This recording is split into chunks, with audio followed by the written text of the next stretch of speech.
Hey everybody, this is TwoHeadedFlounder. We're back with another version of the Zoroark deck. So I made a video, of course, that had a little muck in it, and since then I've changed up a few things. Instead of just making a whole another one of those videos where I place down all the cards, I figured we'd go ahead and just analyze what I've changed and just discuss.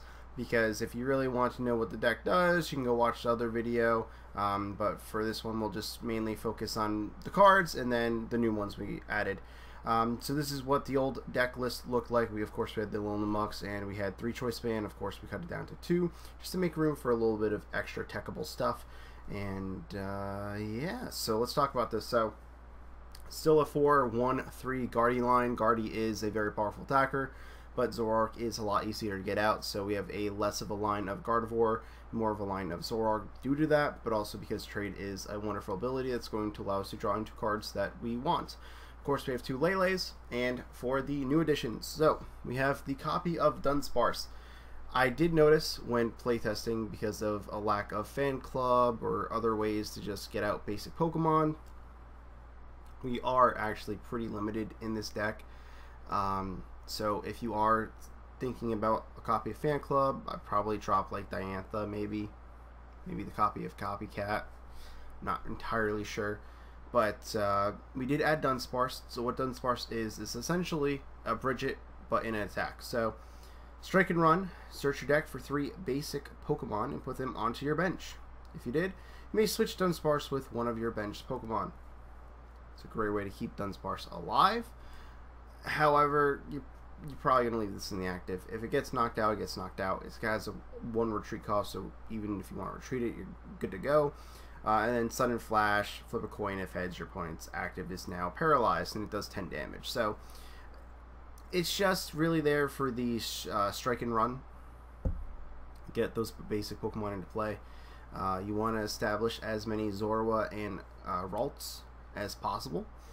But other inclusions. So Instruct Oranguru might seem like a bit of an odd one, due to the fact that we already have trade. So why do we have Instruct in this deck as well? Well, he actually is a Hoopa / Alolan Ninetales counter. So when both of those Pokemon have the full energy cost on them, Oranguru is going to actually hit for a knockout. They hit 110, 120 HP, and Psychic, if they have 3 energy attached to it, will be doing 120 damage. There's not really a whole lot of ways to improve the HP right now, so Oranguru just seems like a good, solid attacker. Takes a double colorless, and you can use Gardevoir's ability to attach a fairy for the turn. Just go in, get a knockout. Instruct is also not a bad ability in combination of trade. If you have a very low hand size, you can go ahead and Instruct and then draw into maybe something you'd prefer to trade as opposed to what you had.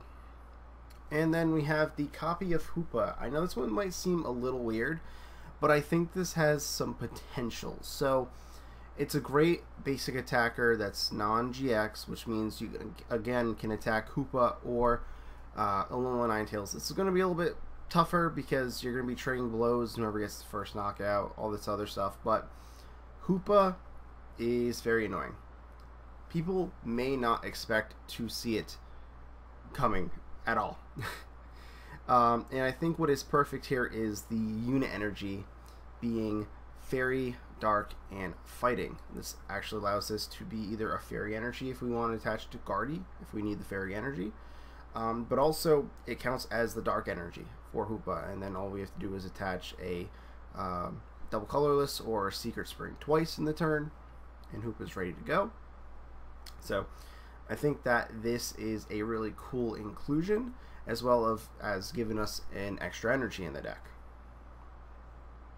And I did add a copy of Devour Field. I was watching some stuff, looking into things. I'm not entirely sure how big Baby Buzzwole or Buzzwole decks are going to be after rotation in general. We do lose a lot. We lose Max Elixir, we lose Strong Energy, but we still keep Beast Ring, and we still have Beast Energy and Diancie.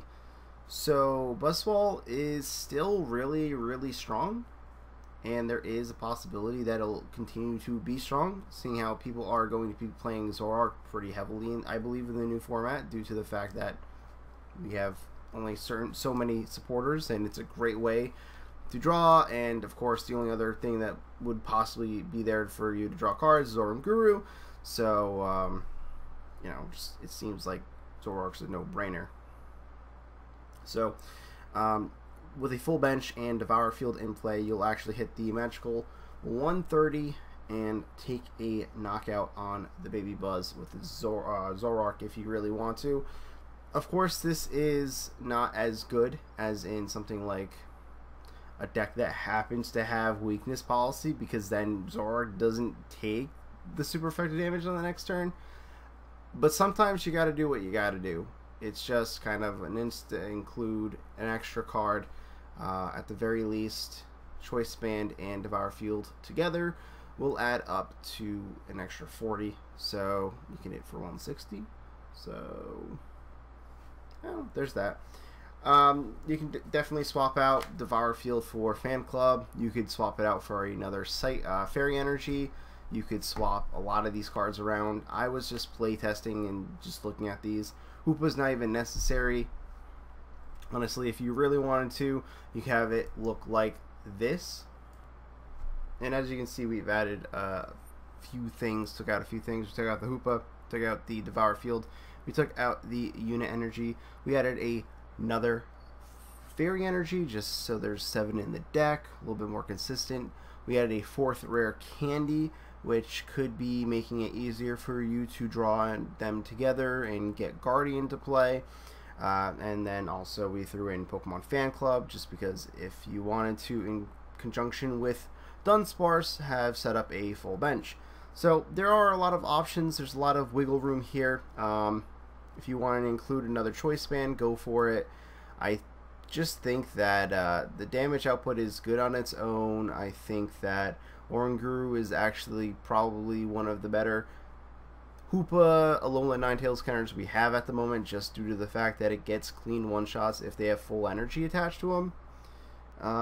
Other ones just are either a little too weak, or they're kind of gimmicky, or right now we're losing a whole lot, and there's just a lot of things that really would work well if you use counter energy, but then you have to use counter energy and you'd have to be down in prizes. So it turns into this whole thing, and it's a little messy, but I think there is a lot of wiggle room, and just based off of your preference, how you feel like you can play this. And if you want extra damage, there's options. If you want more ways to guarantee Pokemon to play, there's options. If you want some really cool techs, if you really wanted to, you could replace the Hoopa in the original one with like a baby Buzzwall.